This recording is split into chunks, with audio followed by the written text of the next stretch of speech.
नमस्ते मेरे प्यारे बच्चों, मैं सलीम एक बार फिर आपको मैथ विजेता क्लास 10 पर आप सभी का स्वागत है। मेरे प्यारे बच्चों, अब एग्जाम का समय बहुत नज़दीक आ गया है और बिहार बोर्ड 2026 में अब ज़्यादा दिन नहीं बचा है एग्जाम्स होने में। तो मैं उम्मीद करता हूँ कि अब जो भी समय आपके पास बचा हुआ है वो समय आपको पेपर को रिवीजन करने का टाइम है। नया चीज को मत पढ़ें, जो चीज एक साल के अंदर पढ़े हैं, है ना, उन चीजों को आप प्रॉपर तरीके से रिवीजन करते चलें और अपने स्कोर को एक बेहतर लक्ष्य जो आपने जो रखा था उस लक्ष्य को प्राप्त करने की कोशिश करें। और मेरे प्यारे बच्चों, आज का सेशन मेंसुरेशन यानी आयतन और पृष्ठ क्षेत्रफल पर आधारित सवाल है जो मैं आपके सामने आज रखने वाला हूं। ये बिहार बोर्ड को देखते हुए मैं आपके सामने इस प्रकार का कंटेंट मैं लाया हूं। तो वीडियो को शुरू से अंत तक देखें और इस सेशन का भरपूर मजा लें, है ना, जिससे कि एग्जाम में इस वीडियो को देखने के बाद कुछ बेनिफिट आपको मिल जाए। तो आइए आयतन और पृष्ठ क्षेत्रफल के बारे में हम लोग जानेंगे, यानी जितने भी कंसेप्ट हैं, घनाभ के बारे में, घन के बारे में, शंकु के बारे में, बेलन के बारे में, गोला के बारे में, अर्ध गोले के बारे में, इन सभी के बारे में हम लोग जानने का प्रयास करेंगे और तब जाके इससे रिलेटेड क्वेश्चन को लगाएंगे। मेरे प्यारे बच्चों, आज का सेशन बहुत मजेदार रहने वाला है, इंटरेस्टिंग सवाल रहेगा जो प्रीवियस ईयर में इस प्रकार के सवाल जो है पूछे गए हैं। तो इसको देखना न भूलें, इसको देखें और दोस्तों यारों में भरपूर इसका शेयर करें ताकि उन लोगों को भी इससे काफी फायदे हो। तो आइए, मैं आज के सेशन में कंसेप्ट प्लस क्वेश्चन की ओर रहूंगा। कंसेप्ट पहले करेंगे क्लियर, उसके बाद क्वेश्चन लगाएंगे और क्वेश्चन लगाकर अपने को परखेंगे कि हम क्या सीखे हैं एक साल में और क्या ना सीखे हैं। और एग्जाम सेंटर में प्रवेश करने से पहले मेरे प्यारे बच्चों, मैथ पेपर में मैं यूट्यूब पर जितने भी वीडियो अपलोड किया हूं, एक बार उन वीडियो को अवश्य देख ले। लास्ट चांस है आपके पास। जो विद्यार्थी एक साल में नहीं भी पढ़े हैं या थोड़ा बहुत पढ़े हैं, वो वीडियो को अवश्य देख के जाएं, क्योंकि जो वीडियो मैं आप लोग के लिए बनाया हूं वो प्रॉपर तरीके से 2026 बिहार बोर्ड को देखते हुए बनाया गया है। तो एक बार जाने से पहले, पेपर देने से पहले इन चीजों को आप अवश्य देख कर जाए और इसका भरपूर फायदा लेने का प्रयास करें। तो आइए, आज H03 क्षेत्रमिति इसको कहते हैं मेंसुरेशन, और इसमें हम लोग आयतन और पृष्ठ क्षेत्रफल के बारे में यानी वॉल्यूम एंड सरफेस एरिया के बारे में आज हम लोग जानने का प्रयास करेंगे। इससे पहले कि जो विद्यार्थी चैनल पर नए हो, चैनल को सब्सक्राइब कर दें, लाइक और शेयर भी साथ साथ कर दें, जिससे कि यहां से जो भी वीडियो हम अपलोड करेंगे उसका नोटिफिकेशन जो है आपको आते रहे। और सब्सक्राइब करने में कोई चार्ज देना नहीं पड़ता है, विदिन सेकंड ये हो जाता है ना। तो प्रयास करें कि सब्सक्राइब अवश्य कर लिया करें, जिससे कि हमारा भी मोटिवेट बना रहे और मैं आपको इस प्रकार से हमेशा सहयोग करता रहूं आपके लिए। तो आइए आयतन और पृष्ठ क्षेत्रफल के बारे में हम लोग जानने का प्रयास करेंगे। मेरे प्यारे बच्चों, सबसे पहले फर्स्ट ऑफ ऑल जो है हम लोग घनाभ के बारे में जानेंगे।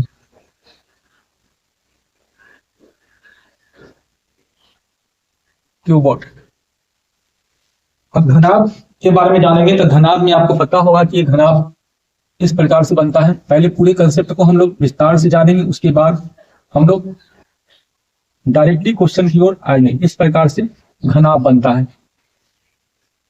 तो घनाभ बनता है, तो घनाभ में कुछ किनारे होते हैं। ये वाला जो देख रहे हो, ये सब क्या है? ये सब किनारा होता है। तो किनारा अगर देखा जाए, किनारा अगर हम काउंट करते हैं घनाभ का, तो 12 किनारे होते हैं। कितने किनारे होते हैं? 12 किनारे होते हैं। अगर हम शीर्ष के बारे में बात करते हैं, तो 8 शीर्ष होते हैं। और अगर हम सतह के बारे में बात करते हैं तो यहाँ पे 6 सतह होते हैं। अब देखो किनारा क्या होता है? 1 2 3 4, उसी प्रकार से 4 ऊपर है, 8 हो गया, 9 10 11 और 12। शीर्ष अगर देखा जाए तो 1 2 3 4 5 6 7 और 8। 1 2 3 4 हो गया नीचे और 4 हो गया ऊपर, 8 शीर्ष है। सतह के बारे में देखा जाए तो एक सतह आगे है, एक पीछे है, जस्ट एक इधर है और एक इधर है, 4 हो गया, एक ऊपर और एक नीचे, 6 सतह होते हैं। इसी प्रकार से घन में भी आपको देखने को मिलेगा। तो मेरे प्यारे बच्चों, अगर देखा जाए तो घनाभ का जो विकर्ण होता है, अगर घनाभ का जो विकर्ण होता है, घनाभ का जो विकर्ण होता है, रूट अंडर एल स्क्वायर जोड़ बी स्क्वायर जोड़ एच स्क्वायर, क्योंकि ये किनारा एल होता है, ये आपका एच होता है और ये आपका बी होता है। तो घनाभ का जो विकर्ण होता है, रूट अंडर एल स्क्वायर जोड़ बी स्क्वायर जोड़ एच स्क्वायर, रूट अंडर लंबाई का स्क्वायर जोड़ चौड़ाई का स्क्वायर जोड़ ऊंचाई का स्क्वायर। उसी प्रकार से घनाभ का पृष्ठ क्षेत्रफल होता है, घनाभ का पृष्ठ क्षेत्रफल होता है 2 LB जोड़ BH जोड़ एच। इस प्रकार से घनाभ का पृष्ठ क्षेत्रफल होता है। घनाभ का अगर आयतन के बारे में बात किया जाए, घनाभ का यदि आयतन वैल्यू के बारे में बात किया जाए तो LBH होता है।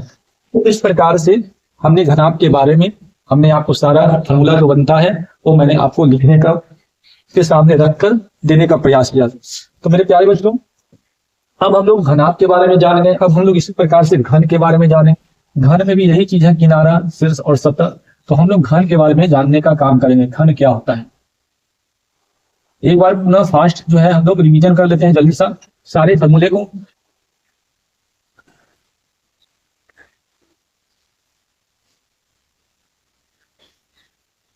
घन क्यूब, घन जो बनता है वो वर्ग से बनता है, इस प्रकार से वर्ग रहेगा। वो जो घनाभ बना था आयतन से, अब ये हम बना रहे हैं वर्ग से। इस प्रकार से किनारा, शीर्ष, उसी प्रकार से इसमें भी है सतह। तो इसमें जो है लंबाई, ये हो गया चौड़ाई और ये हो गया ऊंचाई, ये सब आपस में क्या होते हैं, ये सब आपस में बराबर होते हैं। तो घन का कुल पृष्ठ क्षेत्रफल अगर देखा जाए फॉर्मूला, तो घन का कुल पृष्ठ क्षेत्रफल 6L स्क्वायर। 6 क्यों हुआ, क्योंकि 6 वो सतह है और वर्ग में क्या होता है, वर्ग का क्षेत्रफल क्या होता है, भुजा स्क्वायर। भुजा मानते थे ए, तो इसका क्षेत्रफल निकाल देते तो क्या होता था ए स्क्वायर। अब यहाँ पे माने हैं क्या, यहाँ पे माने हैं एल, तो इसका क्षेत्रफल निकालोगे तो क्या होगा एल स्क्वायर। चूंकि संख्या में 6 को है इसलिए 6L स्क्वायर आपका हो गया। इसी प्रकार से घन का आयतन अगर हम निकालेंगे, घन का आयतन निकालेंगे तो क्या होगा एल क्यूब। घन का आयतन निकालेंगे तो क्या होगा एल क्यूब, क्योंकि सब आपस में बराबर है, एल बी एच सब आपस में बराबर है। तो यहाँ पे क्या होगा, अगर गुना करते हैं जैसे घनाभ में किए थे इस प्रकार से, तो यहाँ एल हो गया, बी को भी एल मान लो, एच को भी एल मान लो, तो क्या हो गया एल। तो इस प्रकार से एल क्यू हो गया। उसी प्रकार से घन का जो विकर्ण होता है, घन का विकर्ण होता है √3 into L, √3 into L. L को कहते हैं किनारा, वर्ग में क्या बोलते हैं, भुजा बोलते हैं। एल को यहाँ पे क्या कहते हैं, किनारा कहते हैं। तो इस प्रकार से हमने आपको घन के बारे में बताया। चलिए आइए हम लोग अब आगे कुछ और फॉर्मूले को देखेंगे। अब हम लोग जानेंगे सम्मेलन। सम्मेलन को वेदन भी कहते हैं, जिसको कहते हैं सिलेंडर। सम्मेलन, सिलेंडर। सम्मेलन क्या होता है, इस प्रकार से जो बनता है फिगर, ये आपका सम्मेलन हो गया। अगर इसको फिगर को अगर इस प्रकार से अगर बनाया जाए, यहाँ वृत्त होगा, यहाँ भी वृत्त होगा। वृत्त का क्षेत्रफल तो पता है पाई आर स्क्वायर, ये भी पाई स्क्वायर, आइए 2 पाई आर इंटू एच। ये आपका वक्र पृष्ठ हो गया। क्या हो गया, ये आपका वक्र पृष्ठ हो गया। तो ये कैसे बना है सम्मेलन, एक वक्र पृष्ठ है। ये वाला पार्ट आप देख रहे हो, ये वाला पार्ट, और ये वाला पार्ट देख रहे हो, ये आपका वक्र पृष्ठ हो गया। और ये जो 2 को वृत्त है ऊपर नीचे, ये मिलके बन गया क्या, सम्मेलन का संपूर्ण पृष्ठ कह सकते हैं। तो आइए यहाँ पे हम लोग देखते हैं कुछ फॉर्मूले की ओर ध्यान केंद्रित अपने आप को करते हैं। तो सूत्र क्या बनता है, सम्मेलन का वक्र पृष्ठ क्षेत्रफल, सम्मेलन का वक्र पृष्ठ क्षेत्रफल क्या होता है 2 पाई आर एच। 2 पाई आर और एच, वक्र पृष्ठ अगर निकालेंगे तो 2 पाई आर और एच, 2 पाई आर और एच। सम्मेलन का जो वक्र पृष्ठ होता है 2 पाई आर एच, 2 पाई आर एच। सम्मेलन का पूर्ण, सम्मेलन का पूर्ण पृष्ठ क्षेत्रफल क्या होता है 2πr_h 2πr_h प्लस 2 को पाई r² मिलकर हो गया 2πr²। अगर यहाँ पे कॉमन लोगे तो 2πr और यहाँ पे r प्लस क्या होगा h होगा, या h प्लस r कहो या r प्लस h। चलो h प्लस r लिख देते हैं क्योंकि यहाँ पे इधर से h आया, इधर से वो r बच गया। उसी प्रकार से संवेदन का आयतन होता है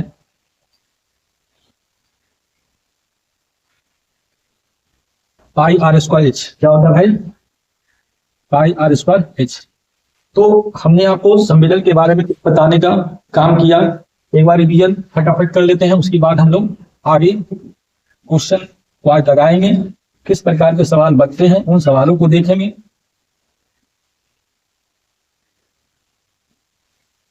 उसके बाद हम लोग देखेंगे शंकु के बारे में। शंकु जिसको कहते हैं कोण, और शंकु बनता है कैसे, ये देखिए शंकु बन गया इस प्रकार से। इसको भी बनाने में एक वृत्त काम कर रहा है।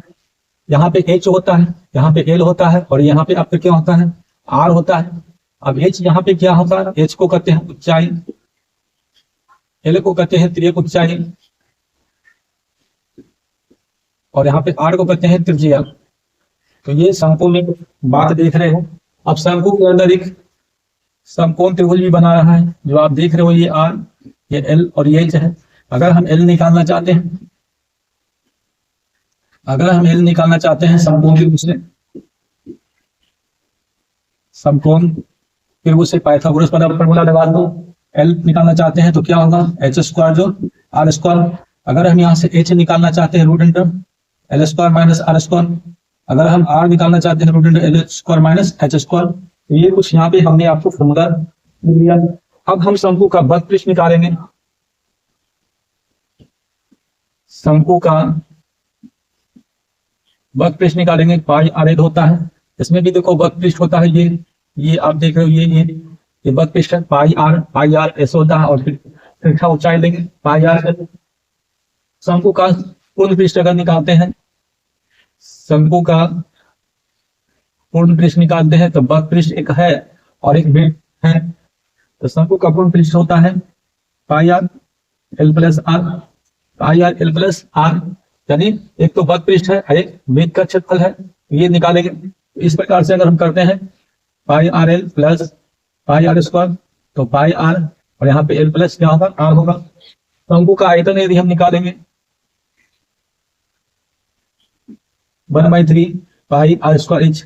तो ये कुछ शंकु का कुछ फार्मूला था जो मैं आपके सामने रखा हूं। मेरे प्यारे बच्चों, फार्मूले को ध्यान में रखकर ही आप इस प्रकार के सवाल को सॉल्व कर सकते हैं। एक बार पुनः रिवीजन कर लेंगे, पूरे एक साल पढ़े हैं तो उसमें हमको ये सब चीज को आना चाहिए। आइए हम लोग आगे देखते हैं और कंसेप्ट को देखते हैं।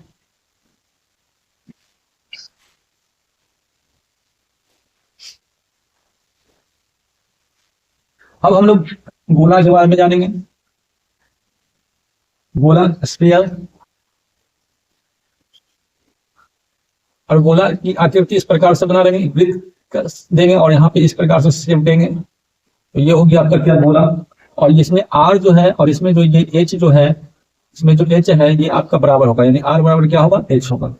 तो चलिए आइए गोले का संपूर्ण पृष्ठ निकालते हैं। गोले का संपूर्ण पृष्ठ निकालेंगे तो 4 क्या होता है r², और निकालेंगे गोले का आयतन निकालेंगे 4/3 πr²। तो ये कुछ हमने आपको बताया गोले के बारे में। आइए कुछ और देखते हैं। गोलाकार छिलका, चलो पहले अर्धगोला देखते हैं। क्या देखते हैं, पहले अर्धगोला देखते हैं, फिर उसके बाद है अर्धगोला, हेमिस्फीयर। अर्धगोला गोले के आधा पार्ट को कहते हैं। ये देखिए यहां भी r और h आपस में क्या होंगे, बराबर होंगे। तो अर्धगोले का अगर वक्र पृष्ठ अगर हम देखते हैं, अर्धगोले का अगर हम वक्र पृष्ठ देखते हैं तो 2πr² होता है। और अर्धगोले का अगर हम संपूर्ण देखते हैं तो 2πr² प्लस वर्ग आपका ये हो गया, ये पार्ट हो गया नीचे, और एक वृत्त है ऊपर πr²। तो यहाँ पे फॉर्मूला बनता है क्या, 3πr²। क्या बनता है, 3πr²। जब दोनों को जोड़ोगे तो ये अर्धगोले का आयतन अगर देखते हैं, अर्धगोले का यदि आयतन देखते हैं तो गोले के आयतन को आधा कर दो। गोले का आयतन क्या होता है, 4/3πr³। इसको हम आधा कर देंगे तो ये 2 से कट गया, आपका बन गया 2/3πr³। तो ये अर्धगोले का आयतन हो गया। तो इस प्रकार से मेरे प्यारे बच्चों अर्धगोले के बारे में भी हम लोगों ने फॉर्मूले को जाना। चलिए आइए अब हम लोग कुछ और जानने का काम करते हैं और तब उसके बाद क्वेश्चन को लगाते हैं। आइए गोलाकार छिलका, गोलाकार छिलका के बारे में देखते हैं। इस तरह से रहेगा, वृत्त के अंदर एक वृत्त रहेगा, उसमें एक त्रिज्या r है और दूसरा कैपिटल R है। तो इस प्रकार से है। अगर इसका आयतन के बारे में जानेंगे तो 4/3π बड़का r³ माइनस छोटका r³, ये फॉर्मूला होता है। इस पर इस प्रकार से सवाल पूछा जाता है। तो आइए हम लोग अब नेक्स्ट कॉन्सेप्ट की ओर बढ़ते हैं। अब क्या होता है, शंकु का छिन्नक। शंकु का छिन्नक, इस पर भी सवाल पूछा जाता है। और ये किसी शंकु को काटकर बनाया जाता है, किसी शंकु को काटकर बनाया जाता है। इस प्रकार से बाल्टी का शेप होता है, इस प्रकार से, जिसमें ये r1 है और ये आपका r2 है, ये तिर्यक ऊंचाई है और ये आपका ऊंचाई है। तो ये आपका हो गया छिन्नक की ऊंचाई हो गया, ये आपका हो गया छिन्नक की ये ऊंचाई हो गया, ये हो गया तिरछी ऊंचाई हो गया, ये त्रिज्या हो गया, बड़ी त्रिज्या छोटी त्रिज्या, 2 त्रिज्या इसमें आ रहा है। इसको कहते हैं शंकु का छिन्नक। शंकु का छिन्नक जो किसी शंकु को काट कर बनाया गया है। अब यहाँ पे देखिए आयतन के बारे में अगर हम जानते हैं, छिन्नक का जो शंकु का जो आयतन, शंकु के छिन्नक का जो आयतन होता है 1/3πr²। ऐसे तो फॉर्मूला जाते हो तो 1/3πh। अब यहाँ पे r1 का स्क्वायर प्लस r2 का स्क्वायर प्लस r1 इंटू क्या होता है, r2 होता है। शंकु का आयतन का फॉर्मूला बनता है। पास हो गया।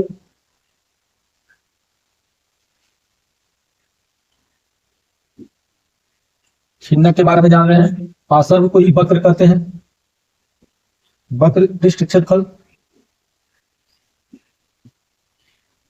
क्या होता है, पाई r1 plus r2 into l, ये होता है।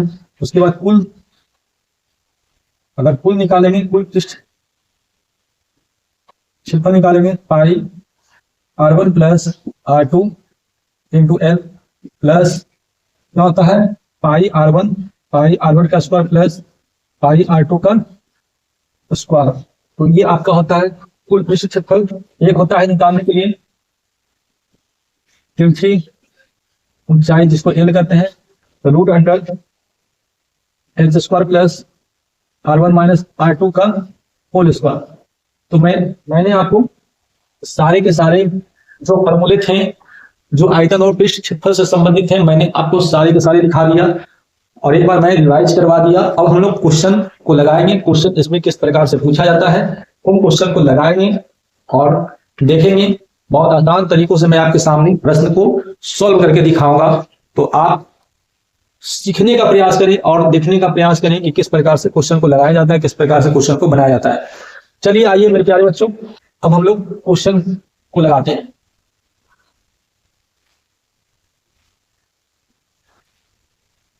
दो 2026 में इसी टाइप का, इसी प्रकार का सवाल आपको पूछा जाएगा।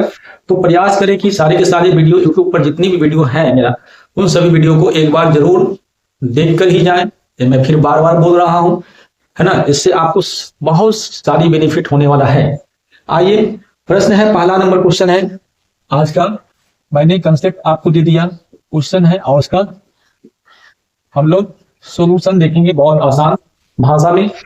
कहता है कि 4.2 सेमी त्रिज्या का एक धातु का गोला पिघलाकर 6 सेमी त्रिज्या वाले बेलन के रूप में ढाला जाता है। तो बेलन की ऊंचाई देखो, एक धातु का गोला है, उसको पिघलाया और उसका एक आकार दिया बेलन। तो बस कुछ नहीं करना, दो फिगर बना लेंगे, एक गोला का फिगर बना लेंगे और बहुत आसानी से हम सॉल्व करके आपको दिखा रहे हैं।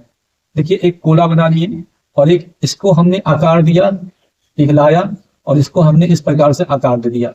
ये बात आपको समझ में आ गया होगा। तो कहता है 4.2 सेमी त्रिज्या का धातु का गोला, ये जो रेडियस जो दे रखा है ये 4.2 सेमी का दे रखा है और इसको हम लोग पिघला 6 सेमी त्रिज्या वाले बेलन, इसकी रेडियस कितना है, इसकी रेडियस 6 है, हमने बेलन में कन्वर्ट कर दिया। तो बेलन की क्या हाइट है ये हमको पता नहीं है। तो बस इस प्रकार से जब पिघलाना है, गलाना है, एक रूप से दूसरे रूप में ले जाना है तो हम केवल आयतन की बात करते हैं और आयतन निकालते हैं। गोले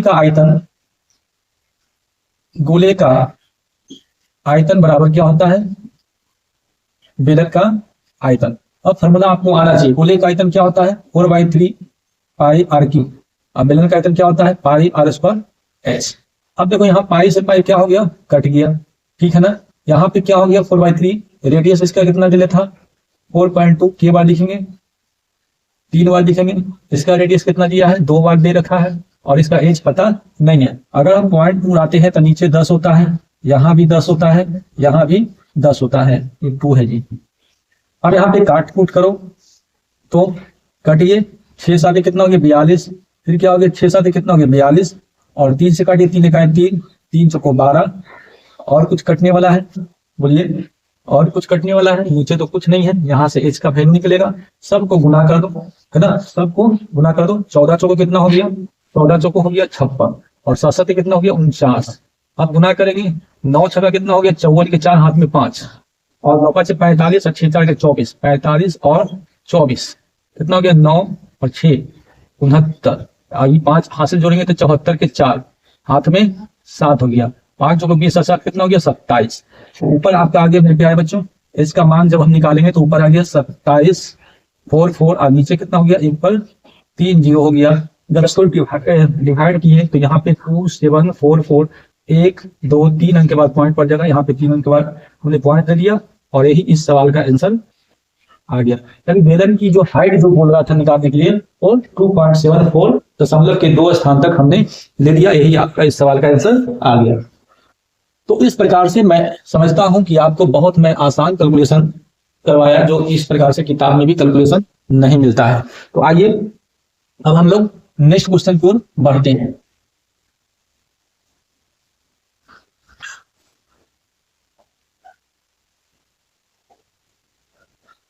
सवाल नंबर 2, कहता पीतल के 3 ठोस गोलों की त्रिज्याएं क्रमशः 3 सेमी 4 सेमी और 5 सेमी है, इनको पिघलाकर एक बड़ा ठोस गोला बनाया गया है। तो इस नए गोले का व्यास एवं त्रिज्या निकाले। फिर वही वाली बात है, 3 गोला है ठोस और तीनों की त्रिज्या दे रखा है, ठीक है।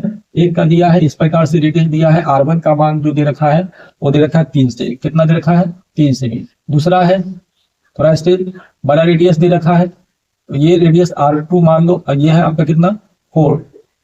और एक तीसरा है जो रेडियस दे रखा है हाइट दे रखा है, बड़ा गोला है जो R3 मान रहे हैं। और इस सभी को क्या करना है आयतन निकाल के एक बड़ा गोला में कन्वर्ट करेंगे और इसकी रेडियस जो है आपको पता नहीं है, ठीक है ना।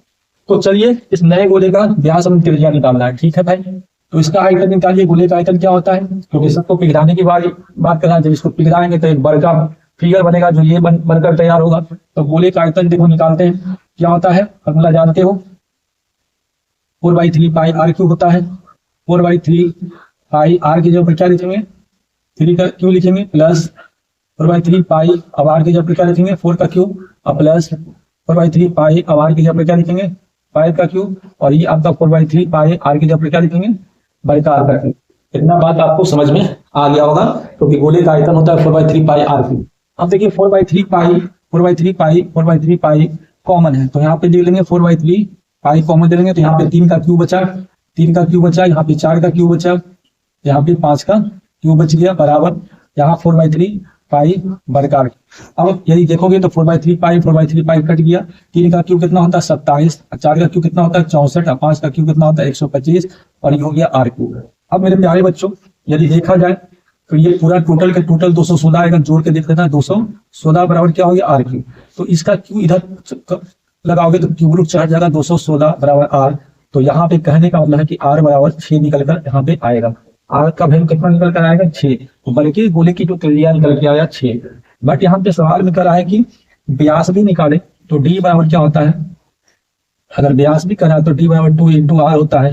2 इंटू आर का मान 6 हो गया, यानी व्यास हो गया 12 सेमी और रेडियस आपका हो गया 6 सेमी। यानी रेडियस और व्यास दोनों निकालना था, जो मैंने आपको इस सवाल को सॉल्व करके बहुत आसान तरीका में मैंने आपके सामने रखा। आई होप कि आपको बात समझ में आ रहा होगा। जो विद्यार्थी को अगर नहीं समझ में आया तो वीडियो को 2 बार 3 बार 4 बार करके देखें, जिससे कि उनको भी पूरा क्लियर समझ में आ जाए। आइए अब हम लोग नेक्स्ट क्वेश्चन की ओर बढ़ते हैं। वक्त बदलता है फिर बदलेंगे सारा जहां अपना होगा। वक्त बदलता है फिर बदलेंगे सारा जहां अपना होगा। मेरे प्यारे बच्चों, आने वाले वक्त अपना ही होगा। चलिए आइए देखते हैं 8 सेमी त्रिज्या वाले एक ठोस गोले से 1 सेमी त्रिज्या वाली कितनी ठोस गोलियां बनाई जा सकती है, संख्या निकालना। बस इस प्रकार के सवाल कुछ नहीं करना है, कुछ नहीं करना है। संख्या बराबर लिखेंगे बस 8 सेमी त्रिज्या वाले ठोस गोले का आयतन, 8 सेमी त्रिज्या वाले ठोस गोले का आयतन बटा 1 सेमी त्रिज्या वाले ठोस गोले का आयतन। अब 8 सेमी त्रिज्या वाले ठोस गोले का आयतन क्या होता है, 4/3 पाई आर क्यूब। और ये भी चलिए इसको r1 मान लिए या इसको r रहे दो, और फिर होता है 4/3 पाई r1 का क्यूब। अब यहाँ पे अगर देखा जाए तो 4/3 पाई तो कट गया। अब r1 r कितना है, 8 का क्यूब है, ठीक है। और इसमें r कितना है, 1 है, तो 1 का क्यूब है। तो 1 का क्यूब का मतलब नीचे 1 रह जाएगा। तो 8 का क्यूब का वैल्यू हो गया कितना, 512। तो इसका जो आंसर आ जाएगा 512। कितना हो जाएगा आंसर, 512। बहुत मैं आसान तरीके से मैं आपके सामने रखा हूं कि इस प्रकार के सवाल को ऐसे कर कर हम आंसर तक पहुंच सकते हैं। आइए हम लोग नेक्स्ट क्वेश्चन नंबर 4 की ओर देखते हैं। अब अगला सवाल 4 नंबर क्या करता है, उन 4 नंबर सवाल को देखते हैं। कतर 8 सेमी भुजा वाले 2 खंड बराबर में जोड़ दिए गए हैं। परिणामी घनाभ का पृष्ठ क्षेत्रफल एवं आयतन ज्ञात कीजिए। चलिए 2 को घनाभ, 2 को घन है, 2 को घन है भाई, इस प्रकार से घन है, 2 को घन है इस प्रकार से। एक घन को और इसमें जोड़ दिया,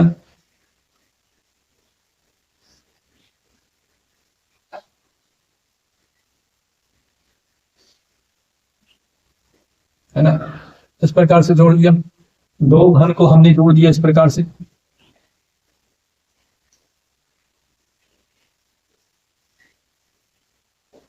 इस प्रकार से 2 घन को जोड़ दिया। चलिए आगे कहता कि 8 सेमी भुजा वाले, ये 8 है, ये 8 है, ये 8 है, लेकिन ये परिवर्तन होगा।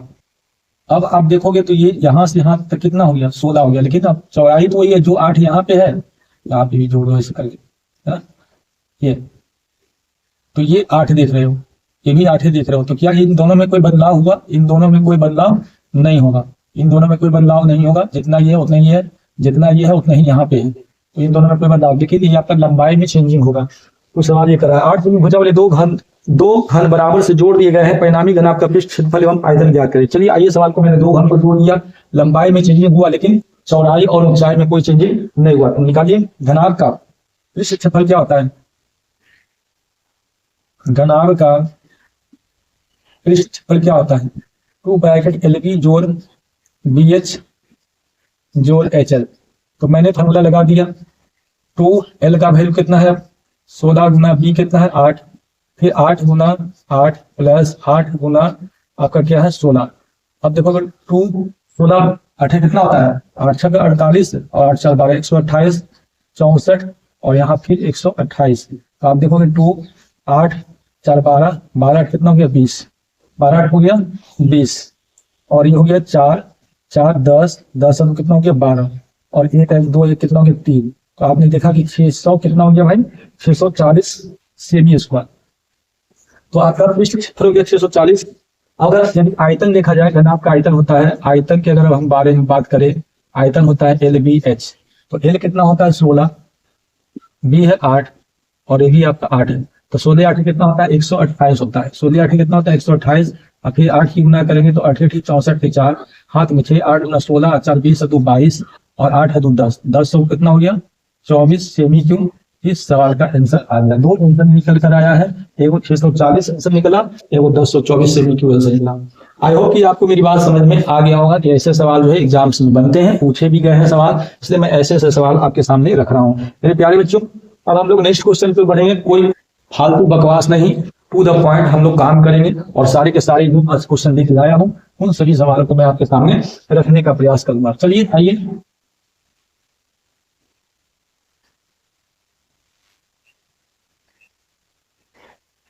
सवाल नंबर 5 की ओर बढ़ते हैं। 22 सेमी किनारे वाले एक ठोस घन को पिघलाकर एक 7 सेमी लंबा बेलनाकार संवेदन बनाया जाता है, तो बेलन की त्रिज्या निकालें। इस बार घन को पिघलाकर एक बेलन बनाया गया, घन को पिघलाया गया इस प्रकार से, ये आपका घन है, इस प्रकार से आपका घन है, और इसका किनारा जो है L जो है 22 होगा, सब 22 है इसका। इसको पिघलाकर बनाया गया इस प्रकार से बेलन या सम्मेलन कहिए, जो कहिए। 7 सेमी लंबा बेलनाकार, लंबा दिया है 7 सेमी, यानी H का वैल्यू दे रखा है, लेकिन इसकी त्रिज्या नहीं पता है, त्रिज्या नहीं पता है, बस कितने करना है, इसका आयतन और इसकी आयतन को क्या करना है, बराबर करना है। तो घन का आयतन बराबर सम्मेलन का आयतन। घन का आयतन क्या होता है L क्यूब, सम्मेलन बेलन का आयतन क्या होता है पाई आर स्क्वायर, बेलन का आयतन क्या होता है पाई आर स्क्वायर H। अब देखो ये कितना है 22 के बाद लिखेंगे 3 बार लिखेंगे 22 गुना 22, और ये देखिए पाई का मान क्या होता है 22/7। इसका रेडियस नहीं पता है लेकिन इसका H पता है, तो 7 से 7 कैंसिल हो गया, 22 ये 22 कैंसिल हो गया, आर स्क्वायर सर हो गया, रूट से हट जाएगा है ना। तो 22 गुना कितना हो गया 22 बराबर आर, तो आर का मान निकालोगे 2 जब रहता है रूट के अंदर, जब 2 रहता है रूट के अंदर, जैसे मान लो कि a गुना a है, यानी क्या होता है a स्क्वायर, तो इस स्क्वायर से रूट क्या होता है कट जाता है, तो a निकल जाता है। इस प्रकार से प्रूफ है, तो एगो 22 क्या होगा निकल जाएगा, यानी रेडियस आपका हो गया कितना, इस बेलन का रेडियस हो गया 22 सेमी। तो आपका आंसर क्या हो गया भाई, इसमें 22 सेमी आंसर हो गया। चलिए हम लोग नेक्स्ट क्वेश्चन की ओर बढ़ते हैं। अगला सवाल, सवाल नंबर 6। 3 सेमी त्रिज्या वाले एक गोले को पिघलाकर 0.2 सेमी व्यास वाला एक तार बनाया जाता है, तो तार की लंबाई का तार, गोले को पिघलाकर एक तार बनाया है, गोला है इस प्रकार से, गोला है जिसका कुछ रेडियस दे रखा है, कितना दे रखा है 3 सेमी दे रखा है, और तार जो है इस प्रकार से बेलन का ही शेप दे रहा है, इस प्रकार से बेलन का ही शेप दे रखा है, और 3 सेमी त्रिज्या वाले गोले को पिघलाकर 0.2 सेमी व्यास का, अच्छा व्यास दिया है, ये व्यास दिया है d, तो 0.2 सेमी। अगर इसको हम रेडियस निकालते हैं तो 0.2 बाई यहाँ 2 से डिवाइड करेंगे तो क्या हो गया 0.1 होगा, 0.1 सेमी इसका रेडियस होगा। 0.1 का मतलब होता है 1/10 सेमी रेडियस निकल गया है। तो यहाँ भी आयतन के बारे में बात करेगा, गोले का आयतन क्या होता है 4/3 पाई आर क्यूब, दोनों के आयतन को बराबर कर दो। बेलन का आयतन क्या होता है पाई आर स्क्वायर, पाई से पाई क्या हो गया कैंसिल हो गया। अच्छा 4/3 इसका रेडियस दिया 3 बार लिखेंगे, चूंकि 3 दिया है तो 3 बार लिखेंगे, पावर है। अब यहाँ पे क्या होगा, इसका रेडियस हमको पता है 2 बार लिखेंगे, 1/10 गुना 1/10 गुना h हमको नहीं पता है, तो सवाल में तार की लंबाई यानी h आपको निकालना है। तो चलिए आइए देखते हैं, ये 3 से ये 3 खत्म हो गया है ना, 4 के 12 12 के कितना हो गया 36, 2 0 और इधर आके गुना हो जाएगा, बराबर h हो गया। अब ये सेमी में है, ये क्या में है सेमी में है। अगर इसको हम मीटर में कन्वर्ट करना चाहते हैं तो यहाँ 100 से क्या करना है डिवाइड करना है, अगर मीटर में कन्वर्ट करना है तो 100 से क्या करना है डिवाइड करना है। तो 3600 और बटा के क्या है 100, क्योंकि 1 मीटर में कितना होता है 100 सेमी होता है, 1 मीटर बराबर कितना सेमी होता है 100 सेमी होता है। तो 1 सेमी का वैल्यू निकालोगे तो 1 बटा कितना होगा 100, तो इसलिए 100 से यहाँ पे डिवाइड करना, 2 0 खत्म हो गया। अब यहाँ पे कितना हो गया ऑलरेडी 36 मीटर आपका इस सवाल का आंसर बन जाएगा। तो ये 36 मीटर है, ये 2016 के बिहार बोर्ड में पूछा गया हुआ सवाल है। चलिए आइए हम लोग अगले सवाल को करते हैं। तो बहुत आसान सवाल आता है, ज्यादा घबराने की बात नहीं है, बस एक बार रिवीजन करके परीक्षा भवन में आप जरूर जाएं और कभी भी दूसरे के बहकावा में ना आए, क्योंकि जो आपने एक साल पढ़ा केवल उन चीजों पर फोकस करें। दूसरे के बहकावे में नहीं कि वो चोरी कर रहा है तो उसका सही हो जाएगा, हम अपने मन से कर रहे हैं तो मेरा गलत हो जाएगा, नहीं, उस पर कभी भी फोकस नहीं करना है। खुद पर भरोसा रखें और जो पढ़े हैं, पढ़ के जा रहे हैं, जो आपको आ रहा है उन्हीं चीजों को बनाएं, फालतू चीजों पर ध्यान मत दें, है ना। क्योंकि एग्जाम्स में यदि आप फालतू चीजों पर ध्यान देते हैं तो कहीं ना कहीं आप छड़ सकते हैं। अब हम लोग सवाल नंबर 7 की ओर करेंगे। सवाल 7 क्या कहता है, एक शंकु 24 सेमी ऊंचा है तथा उसकी आधार की त्रिज्या 6 सेमी है, इसे पिघलाकर एक गोले के रूप में ढाला गया है, तो गोले की त्रिज्या निकालना है। एक शंकु है, अब यहाँ पे क्या है, एक शंकु है, इस प्रकार से शंकु कोण है, इस प्रकार से शंकु है जो 24 सेमी ऊंचा है, हाइट इसका है 24 सेमी है और उसकी आधार की त्रिज्या 6 सेमी है, यानी आर अब तक 6 सेमी है। इसे पिघलाकर एक गोला बनाया गया, एक गोला का रूप दिया, शेप दिया इस प्रकार से, और तो इस गोले की क्या निकालना है, त्रिज्या निकालना है, इस गोले की क्या निकालना है, त्रिज्या निकालना है, और इसकी त्रिज्या को हम R1 मान लेते हैं। तो बस पिघलाने के बाद है एक रूप से दूसरे रूप में जा रहा है तो आयतन, तो शंकु का आयतन क्या होता है, पाई 1/3 पाई R स्क्वायर H, 1/3 पाई R स्क्वायर H।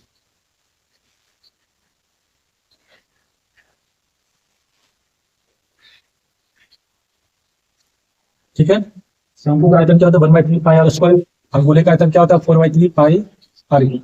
पाई से पाई कैंसिल हो गया, ये 3 से 3 कैंसिल हो गया, यहाँ पे R का वैल्यू 6 है तो 2 बार लिखेंगे 6, यहाँ पे H कितना है, H है 24, यहाँ पे 4 और यहाँ पे R1 है, तो ये R क्यूब पता नहीं है। अभी 4 से काटिए, 4 × 24 यानी 6 के को आ गया, 3 को आ गया। जब R1 का मान निकालेंगे तो यहाँ पे एक क्यूब रूप चलेगा, 6 गुना 6 यानी R1। अब यहाँ पे 3 गो है तो आपका एगो क्या होगा 6, एगो क्या होगा आपका 6 निकल जाएगा बाहर, और यही इस सवाल का क्या हो गया, आंसर हो गया। ये 2014 के बिहार बोर्ड में पूछा गया सवाल है जो मैंने आपके सामने रखा। आइए हम लोग अब सवाल नंबर 8 को देखते हैं। 8 नंबर सवाल क्या करता है,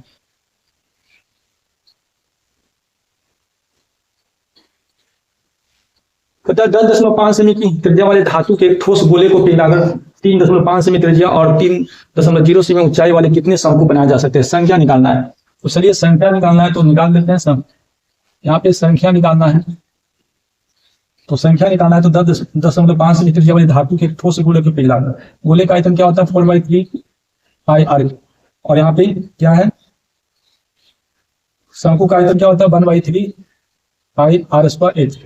अब देखो पाई से पाई कैंसिल हो गया, ये 3 से ये 3 कैंसिल हो गया, तो ऊपर बचा क्या 4R क्यूब और नीचे क्या बचा R स्क्वायर H। अब सबका वैल्यू रख, तो कितना है 4, 10.5 के बाद है 10.5 10.5 10.5 3 बार लिख देंगे, और यहाँ पे क्या है रेडियस कितना है 3.5 गुना 3.5 और इसका हाइट कितना दे रखा है 3 दे रखा है। अब बस कुछ नहीं करना, काटन कुटी करना, 1 पॉइंट 2 पॉइंट तो खत्म हो गया, 1 पॉइंट इसका आएगा तो ये नीचे की ओर आएगा। अब 35 पिया कितना होता है 105 होता है, 35 पिया कितना होता है 105 होता है। अब ये तो काट दिया, 3 दिया 9 3 बचे 15, 3 से ये कट गया। अब 5 गुना 10 5 7 कितना हो गया 35, 2 से काटेगा 2 गुना 4 और 7 21 63 63 गुना कितना होता है भाई 63 गुना 126, 63 की गुना 2 से करेंगे 3 गुना 6 6 गुना 12 126, यानी इस प्रकार से जो संख्या निकल गया मेरे प्यारे बच्चों 126 आपका आंसर आ गया। आइए हम लोग नेक्स्ट क्वेश्चन की ओर, क्वेश्चन नंबर 9 को देखते हैं। इसी प्रकार से आज मैं बहुत आसान तरीकों से आपको कैलकुलेशन करना सिखाया, ज्यादा टफ कैलकुलेशन नहीं, बिल्कुल इजी वे में कैलकुलेशन को करना सीखें। मुझे ऐसी ही उम्मीद है आपसे, ऐसी इस प्रकार से सीखें। 3 सेमी त्रिज्या वाले एक ठोस अर्धगोले को पिघलाकर उसी के आधार के बराबर आधार वाला एक लंबवतीय अर्धगोला है। यहाँ देखिए अर्धगोले, मैं क्वेश्चन को दोबारा पढ़ देता हूँ। पता है 3 सेमी त्रिज्या वाले एक ठोस अर्धगोले को पिघलाकर उसी के आधार के बराबर आधार वाला एक लंबवतीय शंकु बनाया गया, तो शंकु को ऊंचाई शंकु बनाया गया, पिघलाए अर्धगोला को, और जो आधार इसमें था अर्धगोला में शंकु बनाया गया। तो यहाँ पे रेडियस कितना है, यहाँ पे रेडियस 3 सेमी, तो यहाँ भी आधार तो ये 3 सेमी हो गया। अब क्या करता है उस 3 सेमी त्रिज्या वाले ठोस अर्धगोले को पिघलाकर उसी के आधार के बराबर आधार वाला एक लंबवतीय शंकु बनाया, शंकु को ऊंचाई निकालना है, ये हमको पता नहीं। तो इसका आयतन दोनों के आयतन को निकाल दो, तो अर्धगोले का आयतन क्या होता है 2/3 पाई R क्यूब और शंकु का आयतन क्या होता है 1/3 पाई R स्क्वायर H। तो पाई से पाई कैंसिल हो गया, 3 से 3 कैंसिल हो गया 2, इसका रेडियस दे रखा है तो 3 बार लिखेंगे, और इसका रेडियस दे रखा है 2 बार लिखेंगे, और H हमको पता नहीं थी, 2 को तो कट गया, 2 को तो 3 3 कट गया, तो H बराबर कितना हो गया 3 गुना 6। तो यहाँ पे आपका कितना निकल गया 6 निकल गया। शंकु की ऊंचाई 6 सेमी। इस प्रकार से मेरे प्यारे बच्चों आंसर हो गया। आइए आज का लास्ट क्वेश्चन छिन्नक पर आधारित प्रश्न है, जो बहुत बहुत इंपॉर्टेंट है। ऐसे सवाल जो है एग्जाम्स में पूछे गए हैं। तो हम लोग सवाल नंबर 10 को करते हैं। सवाल नंबर 10 क्या कहता है, पहले क्वेश्चन को पढ़ के समझा देते हैं। कहता है एक शंकु के एक 45 सेमी ऊंचे छिन्नक के, एक शंकु है, शंकु से एक छिन्नक हम लोग बना लेते हैं। शंकु से एक छिन्नक हम लोग तैयार कर लेते हैं।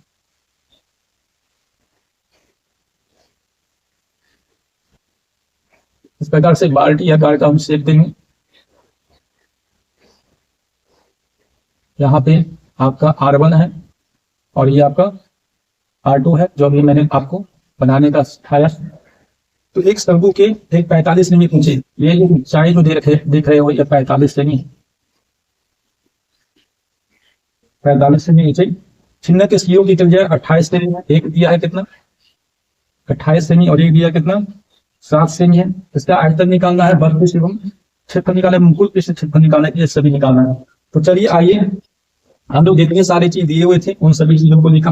अब आयतन के बारे में बात करेंगे तो आयतन निकालते हैं। छिन्नक का आयतन, शंकु के छिन्नक का आयतन निकालना है। शंकु के छिन्नक का आयतन निकालना है। तो 1/3 पाई h R1 का स्क्वायर जोड़ R2 का square plus R1 into R2, ये फॉर्मूला आपको आनी चाहिए। तो आइए लगाइए, 1/3 पाई का मान कितना होता है 22/7, h इसका दे रखा है कितना 45, R1 का मान कितना है 28 का स्क्वायर और ये R2 का मान 7, और फिर 28 गुना कितना हो गया 7। हमने सारे फॉर्मूले को लिख लिया। 3 पहाड़ से यदि काटते हैं तो 3 इकाई 3 5 15, तो यहाँ पे 22/7 गुना ये 15। अब ये 28 का स्क्वायर कितना होता है तो गुना करते हैं। 28 8 64 के 4 हाथ में 6, 8 दूना 16, 16 4 20 तो कितना हो गया 22, 8 दूना 16, 2 दूना 4 कितना हो गया 5, 4 8 784, ये हो गया कितना 784, ये हो गया 49, और 8 7 56 के 6, और 7 दूना 14, 5 19 196। यदि हम इसको 22/7 गुना 15 गुना, अब सबको जोड़ते हैं तो 9 6 15, 15 का कितना होता है 19, हाथ में 10 10 4 14, 14 और 8 कितना हो गया 14 6 20, और 2 22 के 2 हाथ में 2 3 और 7 10। तो आपका ये आ गया। अब देखिए काटन को भी कर देखिए क्या आंसर आ रहा है ना। काटन को भी करिए, क्या 7 से कटने वाला है, देखते हैं काट के। 1029 और 7 से 7 एकम 7, ये हो गया 3, 7 चौको 28, 4 7 7 49, 7 से ये कट जाएगा 1471। अब ये आप गुना करोगे 7 5 35, 35 गुना 70, आपका जब गुना करोगे 4 तो 48510 सेमी क्यूब इस सवाल का आंसर आ जाएगा। ठीक है, तो गुना कर लेना 147 गुना 15 गुना 22, जब गुना करोगे 48,510 सेमी क्यूब इस सवाल का आंसर मेरे प्यारे बच्चों आ जाएगा। तो इस प्रकार से आपको आयतन के बारे में हमने आपको बताया। अब यहाँ से बल पृष्ठ के बारे में बात कर रहा है।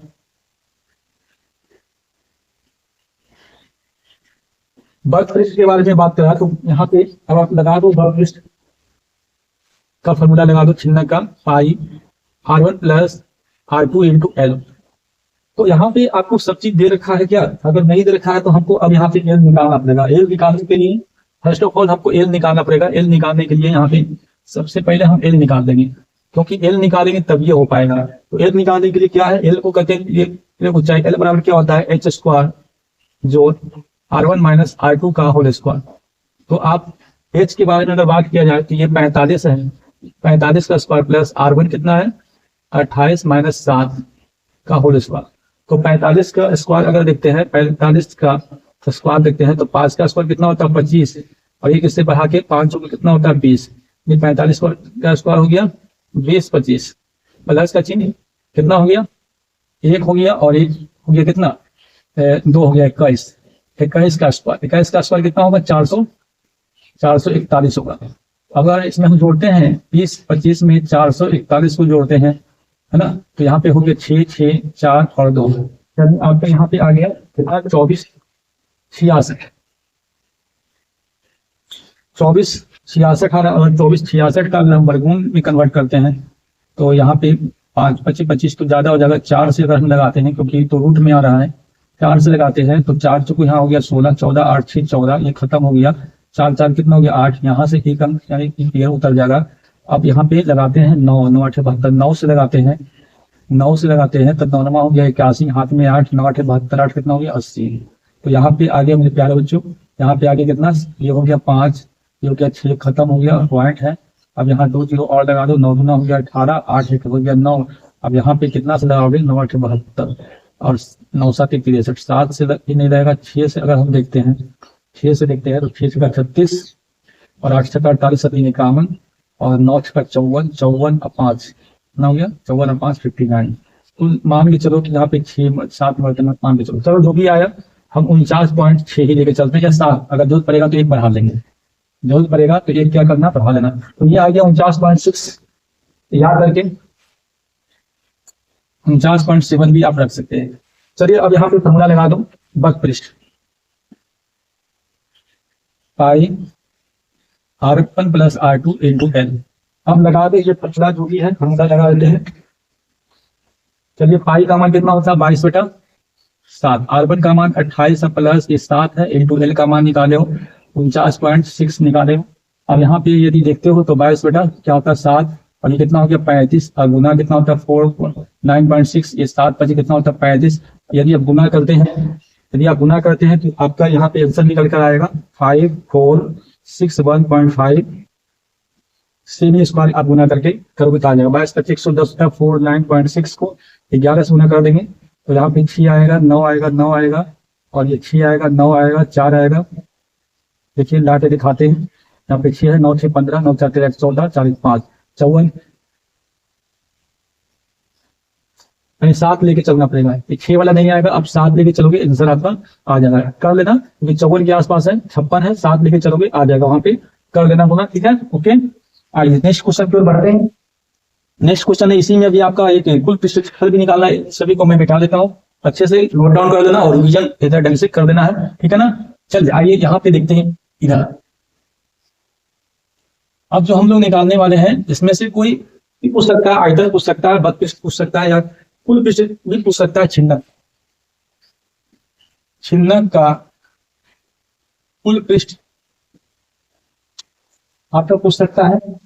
कुल पृष्ठ क्षेत्रफल क्या है, क्या होता है पाई R1 plus R2 into L plus pi R1 का स्क्वायर जेड पाई R2 का स्क्वायर।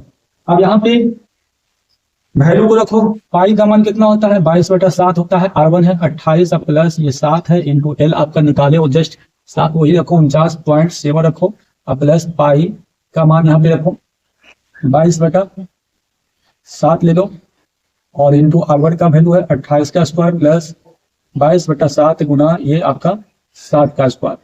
अब इसको आपको सॉल्व करना है, इसको आपको सॉल्व करना है। तो आप देखोगे जब सॉल्व करोगे तो 22/7 ये हो गया कितना 35 गुना 49.7 अब प्लस 22/7 28 के वो है 2 बार आया है, लिख देंगे 2 बार प्लस 22/7 7 भी आपका 2 बार आया, 7 से 1 7 कैंसिल, 7 को 28 कुछ कट रहा है, काट के हटा देंगे, पॉइंट उड़ाएंगे नीचे होगा 0 7 25 35, 5 से काटोगे 5 गुना 10 और ये 2 से काटोगे ये 2 मरते में कट गया तो लगभग नीचे तो सब खत्म हो गया है। अब आपको 49 है 22 से गुना करना है फिर जोड़ देना है। चलो मैं गुना करके आपको दिखाता हूँ।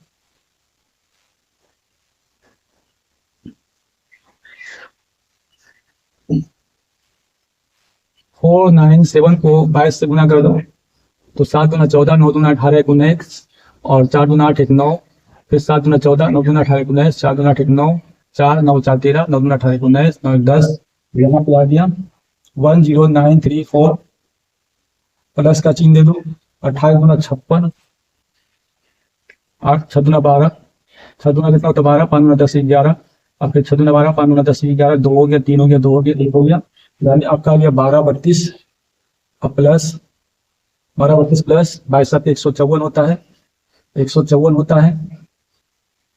अब इन सभी को जोड़ देना है जोड़ने के बाद जो आएगा वो आपका क्या होगा, आंसर होगा।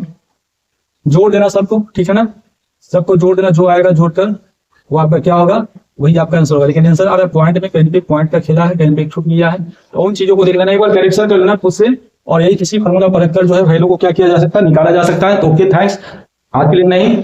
और जो बच्चे चैनल पर नए हो तो चैनल को सब्सक्राइब जरूर कर लें और इस प्रकार के पूरे कंटेंट को आराम से देखें, हड़बड़ा नहीं। और जितनी भी वीडियो अपलोड है यूट्यूब पर उन सभी वीडियो को देखें। इसको एक बार कैलकुलेशन कर लेना, क्योंकि कहीं पे पॉइंट में खेला है, कहीं पे है ना थोड़ा सा भाई मिस्टेक हो गया है, तो थोड़ा सा देख लेना, है ना, क्योंकि टाइम का थोड़ा अभाव है ना, वीडियो बहुत लंबा हो गया है। तो चलिए आज के लिए इतना ही। Okay, thanks, best of luck, और एग्जाम आप सभी का बेहतर जाए, है ना, यही मुझे उम्मीद है। तो अच्छा, आज के लिए इतना ही, और जो हो सके मेरे से तो और मैं आपके लिए योगदान दे सकूं तो नेक्स्ट वीडियो में मैं आपके सामने बहुत जल्द आने वाला हूं, ठीक है ना। तो चलिए, okay, thanks, best of luck.